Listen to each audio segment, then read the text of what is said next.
নমস্কার। আজকে আলোচনা করব আপনারা যারা মিথুন রাশির মানুষরা রয়েছেন তারা কিভাবে বড়লোক হতে পারবেন। দেখুন, বড়লোক কথাটা অত্যন্ত একটা পাতি কথা বা চলতি কথা। বড়লোক বলতে আমরা সাধারণত কি বুঝি? যাতে করে একজন মানুষের কোনো রকম অসুবিধা না থাকে, কোনো রকম কিছু কিনতে গেলে তার যেন আটকে না যায়, অর্থাৎ তার যখন যা প্রয়োজন সে যেন সেই বিষয়গুলোকে অ্যাভেল করতে পারে এবং যখন যেটা করতে চাই সেটা যেন করতে পারে, টাকা পয়সার জন্য যেন কোনো রকমভাবেই তাকে আটকাতে না হয়। সাধারণত আমরা বড়লোক বলতে এটাই বুঝি, অর্থাৎ সমস্ত বিষয়ের অ্যাভেলেবিলিটি যে বিষয়টা সেইটা যেন থাকে। তো আজকে অবশ্যই সেই বিষয়টা আলোচনা করব এবং আপনাদের মনে হয়তো প্রশ্ন জাগতে পারে যে সত্যিই কি এটা সম্ভব? একদম সম্ভব বন্ধুরা। আজকে যে উপায়গুলো বলবো সেগুলো যদি আপনারা করতে পারেন, দেখবেন আপনারা ধীরে ধীরে কিন্তু আস্তে আস্তে ফল পেতে থাকবেন। দেখুন, আমি কিন্তু দীর্ঘদিন ধরে জ্যোতিষ পেশার সঙ্গে যুক্ত এবং দীর্ঘদিন ধরে আপনাদেরকে প্রচুর ভিডিও দিয়েছি এবং দীর্ঘদিন ধরে কিন্তু জ্যোতিষের বিভিন্ন রকম অনুষ্ঠান আপনাদেরকে দিয়ে চলেছি। এখন দেখছি ইউটিউবের মধ্যে সদ্য গজিয়ে ওঠা অনেক রকম চ্যানেল হয়েছে। তো সেইগুলোতে আমি বলবো, চ্যানেল হয়েছে ঠিকই আছে, কিন্তু সেইগুলোতে বিভ্রান্ত না হয়ে সঠিক জায়গাটাকে খুঁজে নিতে হবে কিন্তু আপনাদেরকেই। অর্থাৎ আপনি কোন উপায়, কার উপায় করবেন সেটার দায়িত্ব কিন্তু একান্তই আপনার। তাই অবশ্যই খুঁজে বেছে নিয়ে আপনি করার চেষ্টা করুন এবং যদি আমাকে ভরসা লাগে, বিশ্বাস লাগে, তাহলে অবশ্যই আমার উপায়গুলো করার চেষ্টা করবেন। দেখবেন যে অবশ্যই ফলাফল পাবেনই পাবেন। কারণ আমি কিন্তু আজকের জ্যোতিষী নয়, আমি কিন্তু দীর্ঘদিন থেকে এই প্রফেশনের সঙ্গে যুক্ত। তাই বুঝতেই পারছেন যে আমার যে সমস্ত উপায়গুলি আমি বলি সাধারণত সেগুলো কিন্তু অনেক পরীক্ষিত এবং প্রচুর ক্লায়েন্টরা কিন্তু এর দ্বারা উপকৃত। তাই অবশ্যই করার চেষ্টা করবেন। যাই হোক, আর কথা বাড়াবো না, সরাসরি অনুষ্ঠানের মধ্যে চলে যাব। তো এই যে মিথুন রাশির মানুষরা রয়েছেন, মিথুন রাশির মানুষরা সাধারণত আমরা দেখে থাকি অত্যন্ত মিশুকে প্রকৃতির। মিথুন রাশির মানুষরা সহজেই অন্যান্য মানুষের সাথে মিলে মিশে যেতে পারে বা মিশে যেতে পারে। খুব অত্যন্ত মিশুকে প্রকৃতির রাশি হচ্ছে এই মিথুন রাশি এবং এরা কিন্তু অত্যন্ত সহজ সরল মনের হয় সাধারণত এবং এরা অত্যন্ত বন্ধুত্বপূর্ণ এবং এরা খুব ভালো কথাবার্তাও বলতে পারে, যে কারণে সকলের মন জয় করার ক্ষমতা কিন্তু এই মিথুন রাশির মানুষের রয়েছে। এবং একটি আসরের মধ্যে যদি মিথুন রাশির মানুষ থেকে থাকে তাহলে কিন্তু সবাই তাকে খোঁজে বা তার দিকে অ্যাটেনশন দেওয়ার চেষ্টা করে। অর্থাৎ এখনই যে ছেলেটিকে দেখছিলাম কি মেয়েটিকে দেখছিলাম সে কোথায় গেল। অর্থাৎ এরা কিন্তু হাসি মশকরা মজা করতে ভীষণ ভালোবাসে এবং আসর জমিয়ে রাখতে এদের জুড়ি মেলা কিন্তু ভার। অর্থাৎ এরা কিন্তু এক নম্বরে যে কোনো জায়গায় আসর জমিয়ে দিতে পারে এই মিথুন রাশির মানুষরা। এবং এই মিথুন রাশির মানুষরা কিন্তু আমরা দেখে থাকি যে এদের বাস্তবিক জীবনের ক্ষেত্রে এরা কিন্তু বেশ চালাক চতুর প্রকৃতির হয়ে থাকে। বুঝতেই পারছেন, বুধের রাশি হওয়ার কারণে এদের মধ্যে কিন্তু বেশ কিছুটা চালাক চতুর ভাব অবশ্যই রয়েছে। তবে চালাকি তো ভালোই, কারণ চালাকির দিয়ে এরা কিন্তু যে কোনো অসম্ভব কাজকে সম্ভব করে তুলতে পারে। অর্থাৎ যে জায়গায় আপনি কাজ করতেই পারবো না সেই জায়গায় কিন্তু এই মিথুন রাশির মানুষরা তার চালাকির দ্বারা সে কিন্তু সেই অসম্ভব কাজকে সম্ভব করে তুলতে পারে। অর্থাৎ এদের বুদ্ধি কিন্তু অত্যন্ত প্রখর এবং কিভাবে কোন কাজ করলে কাজ হবে এরা কিন্তু সেই বিষয়টা খুব ভালো বোঝে। বুধের রাশি হওয়ার কারণে এদের মধ্যে বেশ কিছু ছেলে মানুষই ভাব রয়েছে বা একটা বাচ্চা বাচ্চা ভাব রয়েছে এবং এদেরকে দেখবেন যে অনেকটা বাচ্চাদের মতো দেখতেও হয় বা যে বয়স এদের রয়েছে বর্তমানে সেই বয়সের থেকে অনেকটা কম বয়স্ক এদেরকে কিন্তু সাধারণত দেখতে লাগে।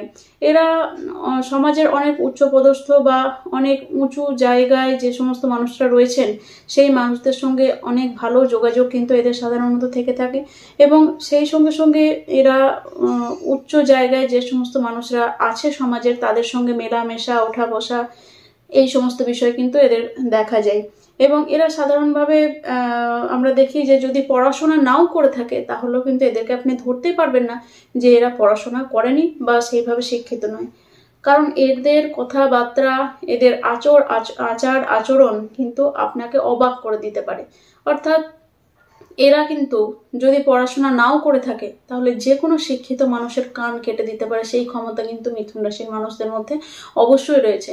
তবে এই রাশিটা যদি পীড়িত থাকে তাহলে সেক্ষেত্রে দেখি যে এই রাশির মানুষরা কিন্তু বাচাল টাইপের হয়ে যায়, অর্থাৎ এত কথা বলে যে অন্য মানুষ কিন্তু বিরক্ত হয়ে যায়। তবে যদি রাশিটি পীড়িত থাকে তাহলে সেক্ষেত্রে তবুও এই রাশির মানুষরা কিন্তু কথাবার্তা বলতে ভালোবাসেন। যদি রাশিটি পীড়িত না থাকে তাহলে এরা ভালো কথা বলবে বা জ্ঞানমূলক কথাবার্তা বলবে, যেটা শুনলে হয়তো আপনার উপকার হতে পারে। কিন্তু যদি রাশিটি পীড়িত থাকে তাহলে এমন বক করবে যে আপনার মাথা ধরে যেতে পারে বা আপনি এদেরকে অ্যাভয়েড করতে পারেন, এরকম টাইপের একটা বিষয় কিন্তু হতে পারে। এবং একই সঙ্গে আমরা দেখব যে এরা কিন্তু সাধারণত দোনোমনো একটু স্বভাবের হয়, অর্থাৎ সহজে যে কোনো সিদ্ধান্ত কিন্তু নিতে পারে না এবং বারবার নিজেদের মতকে পাল্টায় এবং বারবার নিজেদের যে মতামত সেইটাকে স্থির রাখতে পারে না। এই ধরনের একটা সমস্যা এদের মধ্যে আমরা দেখতে পাই।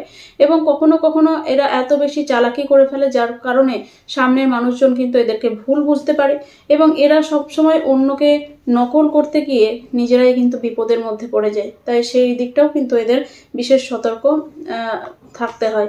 এবং এরা ভীষণ ভালো কথাবার্তা বলতে পারে, যার ফলে সামনের মানুষ এদেরকে কিন্তু অনেকটা ভালো নজরে দেখে যে এরা কথার মাধ্যমে অনেক কিছুই করতে পারে বা অনেকটা পরিস্থিতিকে জয় করে নিতে পারে, সেই ধরনের ক্ষমতা কিন্তু এদের থাকে। তবে ওই যে বললাম যে এই রাশিটি যদি পীড়িত অবস্থায় থাকে তাহলে সেক্ষেত্রে এরা কিন্তু এত বক করে যে সামনের মানুষের মাথা ধরে যায়, তখন সামনের মানুষ কিন্তু এদের প্রতি বেশ কিছুটা বিরক্তি বোধ করে।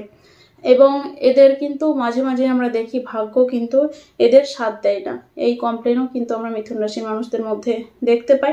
এবং মিথুন রাশির মানুষরা কিন্তু এই সমস্ত বিষয়গুলোকে নিজেরাই ফিল করে এবং আশা করছি আপনাদের জীবনের সঙ্গে এই রকম ঘটনাগুলোই ঘটে থাকে বা আপনারা কিন্তু এইরকমই মানুষ।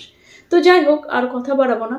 এবারে আমি বলবো যে আপনারা কিভাবে বড়লোক হতে পারবেন বা আপনাদের যে দৈনন্দিন চাহিদা সেইগুলোতে যাতে কোনো অসুবিধা না থাকে সেই বিষয়টা কিভাবে করতে পারবেন।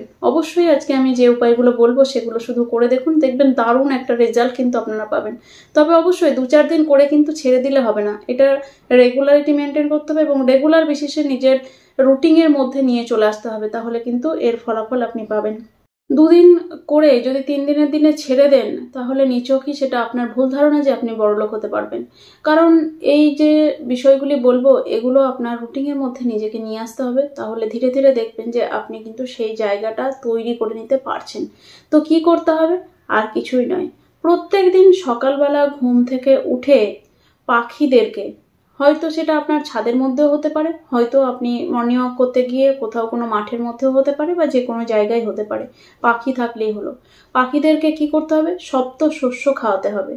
এই সপ্ত শস্যের মধ্যে কি কি পড়ে? সপ্ত শস্যের মধ্যে যেগুলো পড়ছে চাল, গম, জোয়ার, বাজরা, ছোলা, ভুট্টা এবং মাসকলাই বা কালো কলাই, এই জিনিসগুলো কিন্তু সপ্ত শস্যের মধ্যে যাতে থাকে সেই বিষয়টা আপনাদের মাথায় রাখতে হবে। এবং এই 7টি জিনিসকে নিয়ে সমপরিমাণ নিয়ে মেশাতে হবে। সমপরিমাণ নিয়ে আপনি এটাও করতে পারেন যে একবারে 1 মাসের জন্য একটা জায়গায় সমপরিমাণ কিনে মিক্সড করে রাখলেন এবং আপনি যখন বাইরে বেরোলেন সকালবেলা ঘুম থেকে উঠে তখন এইটা কিছুটা পরিমাণ নিয়ে সেইটা পাখিদের কাছে গিয়ে বা যে জায়গায় আপনি পাখিদেরকে খাবো বলে মনে করছেন, সেটা ছাদেও হতে পারে বা কোনো খোলা মাঠের মধ্যেও হতে পারে, খোলা বাগানের মধ্যেও হতে পারে, সেই জায়গায় গিয়ে এই শস্যটাকে মানে ছিটিয়ে দিন বা ছড়িয়ে দিন। তাহলে দেখবেন আস্তে আস্তে কিন্তু পাখিরা আসবে এবং আপনার এই শস্য খাবে। এইটা আপনাকে রেগুলার রুটিনের মধ্যে নিয়ে আসতে হবে। সেকেন্ডলি যেটা করতে হবে যে শ্রীকৃষ্ণের পুজো করতে হবে। শ্রীকৃষ্ণের পুজোকে ডেলি রুটিনের মধ্যে আনার চেষ্টা করুন এবং নিজের সাধ্যমতো শ্রীকৃষ্ণের পুজো করার চেষ্টা করুন, তাহলে এটা কিন্তু আপনাদের জন্য অত্যন্ত উপকারী। এবং তৃতীয় যেটা করতে হবে যে গলার মধ্যে যদি তুলসী কাঠের মালা পরতে পারেন তাহলে এটা কিন্তু আপনাদের জন্য অত্যন্ত উপকারী বা অত্যন্ত ভালো বলে প্রমাণিত হবে, বা এইটা কিন্তু করতে পারলে আপনারা এই বড়লোক হওয়ার দিকে এগোতে পারবেন আস্তে আস্তে। দেখুন, অনেক মানুষেরই তুলসী কাঠের মালা পরার দিকে একটা অনীহা দেখতে পাই।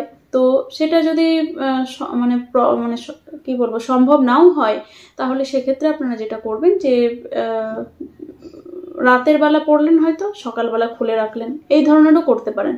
বা আমরা দেখে থাকি যে তুলসী কাঠের মালা পরে কিন্তু আমিষ আহার গ্রহণ করতে নেই।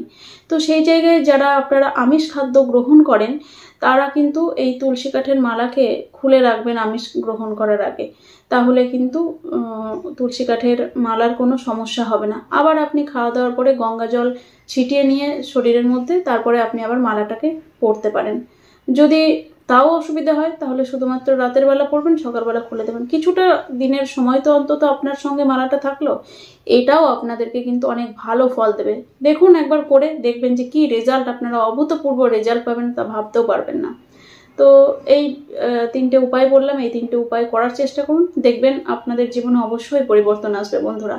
এবং আপনারা ধীরে ধীরে আপনাদের যে দৈনন্দিন আর্থিক সমস্যা, সেই আর্থিক সমস্যা থেকে মুক্তি পাবেন এবং ধীরে ধীরে কিন্তু অনেকটাই সেভিংস হবে আপনাদের এবং বড়লোক হওয়ার দিকে কিন্তু আপনারা এগিয়ে যেতে পারবেন। আর কথা বাড়াবো না, যদি ভিডিওটি ভালো লেগে থাকে অবশ্যই চ্যানেলটিকে সাবস্ক্রাইব করে দেবেন এবং সেই সঙ্গে সঙ্গে আপনারা যারা নতুন রয়েছেন চ্যানেলের মধ্যে অবশ্যই তারা কিন্তু অবশ্যই বেল আইকনটা প্রেস করতে একদম ভুলবেন না এবং ভিডিওটিকে লাইক শেয়ার ও কমেন্ট করতে একদম ভুলবেন না। যেখানে বিদায় নিলাম, সকলে খুব ভালো থাকুন, নমস্কার।